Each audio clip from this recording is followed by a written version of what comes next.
हरे कृष्णा सभी को। आज श्रीमद् भगवद गीता का हमारा दूसरा अध्याय प्रारंभ। संजय ने कहा, हे धृतराष्ट्र। तब श्री कृष्ण व्याकुल चित्त अर्जुन से बोले, हे अर्जुन, अनार्य के सेवन करने योग्य अपयशकारक मोह इस समय तुम्हारे मन में कहाँ से आया? तुम कायर मत बनो। शोभा नहीं देता तुम हृदय की दुर्बलता को त्याग कर युद्ध के निमित्त खड़े हो जाओ। अर्जुन ने कहा, हे मधुसूदन, मैं रण में पूज्य भीष्म और द्रोणाचार्य के ऊपर बाण प्रहार कैसे युद्ध करूं? गुरुजनों को मारकर इनके रक्त से सने भोगों को कैसे भोगूंगा? हम नहीं जानते कि संग्राम में हम दोनों में से कौन जीतेगा। यदि हम जान भी ले तो भी जिनको मार करके हम जीवित रहना नहीं चाहते, वही धृतराष्ट्र के पुत्र हमारे सामने प्रस्तुत हैं। मैं आपसे पूछता हूँ, जिससे निश्चय करके मेरा भला हो वह मुझे समझाकर कहिए, क्योंकि मैं आपका शिष्य हूँ। मुझे शिक्षा दीजिए। मुझे पृथ्वी का निष्कंटक राज्य मिल जाए और देवताओं का भी अधिपत्य मिल जाए, तो भी ऐसा कोई उपाय नहीं दिखता कि जो मेरी इंद्रियों के शोक को दूर करे। हे गोविंद, मैं युद्ध नहीं करूँगा। यह कहकर अर्जुन चुप हो गया। संजय बोले, हे राजन, दोनों सेनाओं के मध्य में खिन्न होकर बैठे अर्जुन से श्री कृष्ण ने ये वचन कहे, हे अर्जुन, जिनके लिए शोक नहीं करना चाहिए तू उसके लिए शोक करता है। और पंडितों के से वचन तो कहता है, परंतु पंडित लोग ना मरों का शोक करते हैं ना जीवितों का। यह बात असंभव है कि मैं पहले ना था, तुम ना थे और ये राजा भी ना थे और इसके बाद नहीं रहेंगे। जैसे देहधारियों की इस देह को लड़कपन, जवानी, बुढ़ापा ये अवस्था होती हैं, वैसे ही मृत्यु के बाद दूसरी देह की भी होती हैं। इसलिए पंडित लोग मोह को प्राप्त नहीं होते हैं। हे नरश्रेष्ठ, सुख दुख को समान मानने वाले जिस वीर पुरुष को ये ब्रह्म पदार्थ कलेश नहीं देते, वह मोक्ष पाने के अधिकारी हैं। असत वस्तु का तो अस्तित्व नहीं है और सत्य का अभाव नहीं है। इस प्रकार इन दोनों को ही तत्वज्ञानी पुरुषों ने देखा है।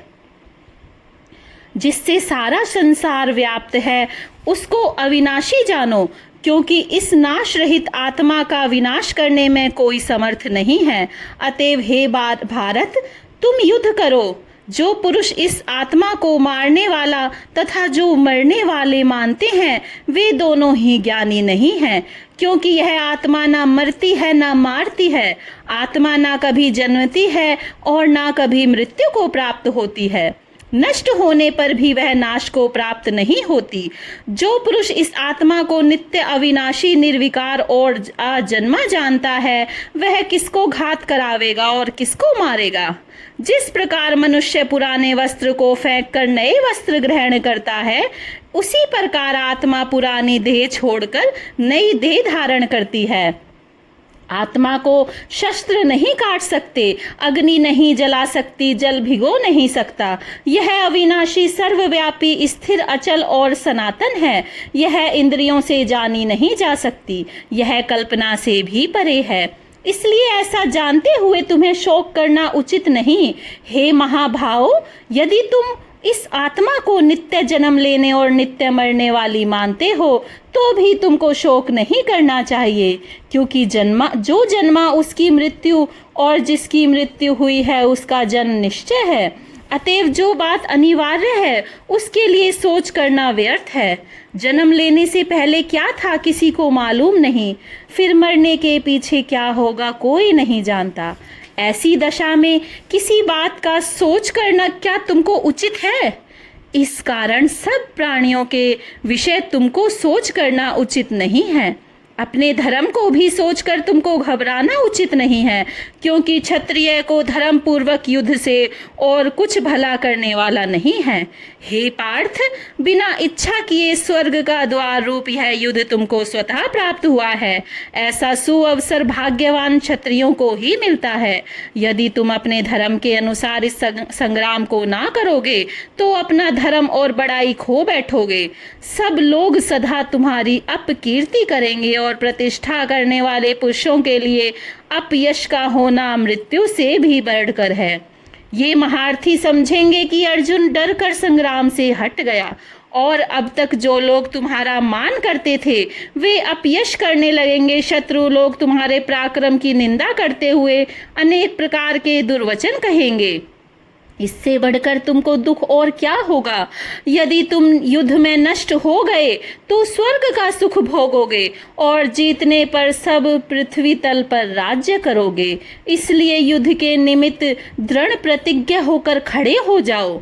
सुख दुख लाभ हानि जय पराजय इनको समान समझकर लड़ने के लिए तैयार हो। ऐसा करने से तुम प्राप्त नहीं होगे। हे पार्थ, यह ज्ञान उपदेश ज्ञान योग के विषय में तुमसे कहा गया। अब निष्काम कर्म योग के विषय में सुन, जिस ज्ञान को पाकर कर्म बंधन से तेरी मुक्ति होगी। कर्म योग मार्ग एक बार प्रारंभ किए बिना कर्म का नाश नहीं होता और विघ्न पड़ने पर भी शुभ फल होता है। और इस कर्म का केवल प्रारंभ ही संसार के भय से छुड़ाकर पूर्ण ब्रह्मा प्राप्त कराता है। निश्चय करने वाली बुद्धि इस निष्काम कर्म में एक ही है और कामना करने वाले पुरुषों की बुद्धि एकाग्र नहीं रहती। हे अर्जुन, अज्ञानी उस पुष्पिता वाणी को ही स्वर्ग सुख से बढ़कर कुछ नहीं समझते। स्वर्ग सुख को ही उत्तम पुरुषार्थ समझते हैं। उनको कामनाओं से चित्त व्याकुल होने के कारण निश्चयात्मक बुद्धि मोक्ष साधन की नहीं उत्पन्न होती, कारण कि उनका चित्त भोग आदि में सदैव निमग्न रहता है। जिन मनुष्यों का चित्त इस प्रकार मोहलिप्त है और जिनकी आसक्ति भोग विलास ऐश्वर्य में है, ऐसे पुरुषों के अंतःकरण में निश्चयात्मक बुद्धि नहीं होती।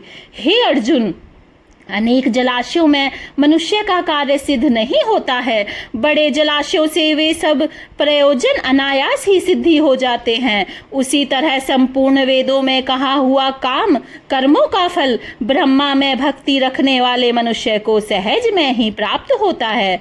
तुमको केवल कर्म करना चाहिए, फल तुम्हारे अधिकार में नहीं। तुम ना तो फल की अभिलाषा से काम करो, ना निकम्मे ही रहो। फल की आशा त्याग कर कार्य की सफलता को समान मानकर तुम योगस्थ होकर कर्म करो। यही कर्म ज्ञान योग है। बस बुद्धि योग सहित कर्म से अन्य कर्म अत्यंत हीन है। इसलिए तुम बुद्धि योग का आश्रय ग्रहण करो। फल की इच्छा रखने वाले निकृष्ट होते हैं। निष्काम कर्म करने वाला पुरुष ईश्वर कृपा से इसी संसार में सुकृत तथा दुष्कृत इन दोनों को ही त्याग कर देता है। इसलिए तुम निष्काम कर्म में प्रवृत्त हो। कर्म फल को त्याग कर ही बुद्धि युक्त ज्ञानी पुरुष जन्म बंधन से हटकर मोक्ष को प्राप्त होते हैं। जब तुम्हारी बुद्धि मोह वन के बाहर निकल जाएगी, जब तुम्हारा मन आगे सुनने वाली हुई बातों से विरक्त हो जाएगा, जिस समय वह निश्चल होकर आत्मा में स्थित होगा, तभी तुमको तत्व ज्ञान प्राप्त होगा। अर्जुन ने पूछा, हे केशव, आत्मस्वरूप में निश्चल बुद्धि वाला किसको कहा है? उसके लक्षण क्या हैं? श्री कृष्ण जी बोले, हे अर्जुन, जो महापुरुष मन की सब कामनाओं को त्याग देता है और अपने आप में ही प्रसन्न रहता है, उसको निश्चल बुद्धि कहते हैं।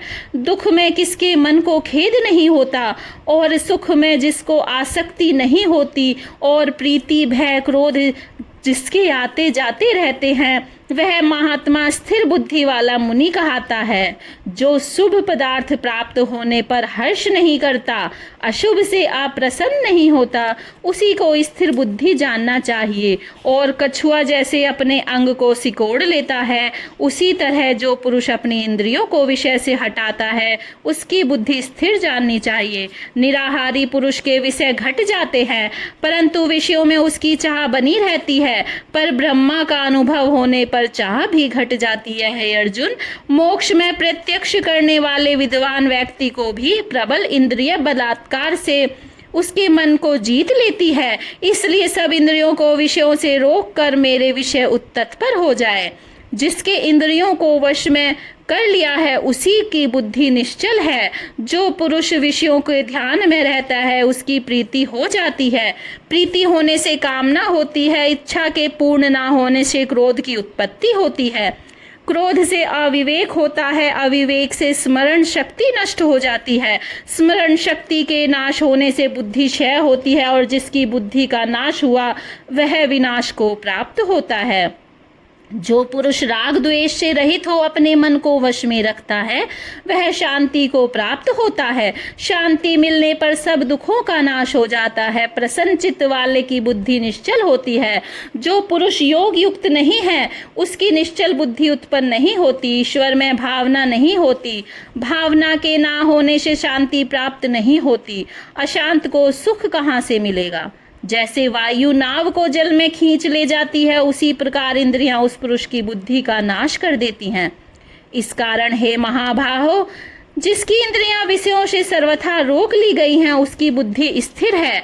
जो सब प्राणियों की रात है उसमें संयमी जागता रहता है और प्राणी मात्र जिस समय जागते हैं मुनिजनों को वह रात्रि वही है। जल से भरे समुद्र में तथा नदियों का जल भरने पर भी वह अपनी मर्यादा पर रहता है। उसी प्रकार जिस पुरुष से इच्छा के रहने पर भी सब विषय भोग प्रवेश नहीं करते उसी को शांति मिलती है। विषयों की इच्छा करने वाले को शांति नहीं मिलती। जो सब कामनाओं को छोड़कर तथा इच्छा रहित विचरता है वह शांति को प्राप्त होता है।